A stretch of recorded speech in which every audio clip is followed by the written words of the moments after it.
నిర్మల్ జిల్లా Khanapur municipal chairman ఎన్నికపై ఉత్కంఠ వీడింది. Chairperson గా బీజేపీ అభ్యర్థి అంకం మౌనికను ఎన్నుకున్నారు. ఆమెకు అనుకూలంగా బీజేపీ బీఆర్ఎస్ కౌన్సిలర్లు చేతులెత్తారు. వైస్ చైర్మన్ గా బీఆర్ఎస్ అభ్యర్థి మహమ్మద్ సోయల్ ఎన్నికయ్యారు. ఖానాపూర్ మున్సిపాలిటీలో మొత్తం 12 కౌన్సిలర్ స్థానాలున్నాయి. ఇటీవల ఎన్నికల్లో బీఆర్ఎస్ 4, బీజేపీ 4, కాంగ్రెస్ 3, స్వతంత్రులు 1 గెలుపొందారు.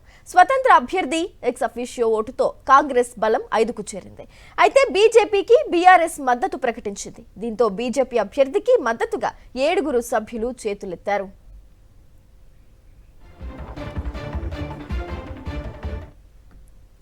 అంశానికి సంబంధించి పూర్తి డీటెయిల్స్ అందించేందుకు మా కరెస్పాండెంట్ రమణ ఫోన్ లైన్ ద్వారా జాయిన్ అవుతున్నారు. రమణ, చెప్పండి, డీటెయిల్స్ ఏంటి?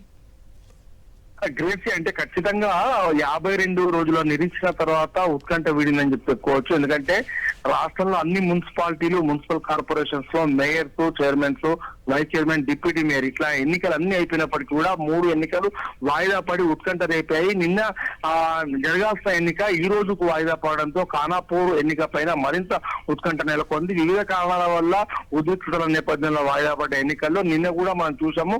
బీఆర్ఎస్ బీజేపీతో కలిసి 2 స్థానాలను కైవసం చేసుకొని 2 మున్సిపాలిటీల పైన కూడా గులాబీ జెండా ఎగరేశారు. అయితే ఈ రోజు ముఖ్యంగా ఖానాపూర్ కు సంబంధించి కొంత ఉత్కంఠ నెలకొన్న నేపథ్యంలో నిన్న ఉద్రిక్తతలకు దారితీసిన నేపథ్యంలో ఈ రోజు సజావుగా సాగుతాలే అనే ఒక ఉద్రిక్త పరిస్థితి, ఉత్కంఠ కూడా మనకు కనిపించింది. ఈ నేపథ్యంలో మనం చూస్తే కనుక 7 సభ్యులతోని బీఆర్ఎస్ బీజేపీ కలిసి పాలకవర్గాన్ని ఏర్పాటు చేశాయి. బీజేపీ చైర్పర్సన్ గా బీజేపీ కౌన్సిలర్ ను అంకం మౌనికను ఎన్నుకున్నారు. అదేవిధంగా వైస్ చైర్పర్సన్ గా షోయబ్ ఖాన్ ను ఎన్నుకున్నారు. ఆయన బీఆర్ఎస్ సంబంధించిన కౌన్సిలర్. మొత్తంగా చూస్తే కనుక 3 స్థానాల్లో కూడా బీజేపీ, బీఆర్ఎస్, అదేవిధంగా ఒక కేతనపల్లికి సంబంధించి అటు బీఆర్ఎస్, సిపిఐ, అంటే ఈ 3 స్థానాల్లో మనం చూస్తే 2 స్థానాల్లో బీజేపీ రైట్ వింగ్ తోని బీఆర్ఎస్ పాలకవర్గాన్ని ఏర్పాటు చేస్తే, కేతనపల్లిలో మాత్రం మనం అందుకు భిన్నంగా లెఫ్ట్ వింగ్ సిపిఐ తో కలిసి పాలకవర్గాన్ని ఏర్పాటు చేసింది. మొత్తం మీద ఖానాపూర్ ఉత్కంఠ వేయడంతో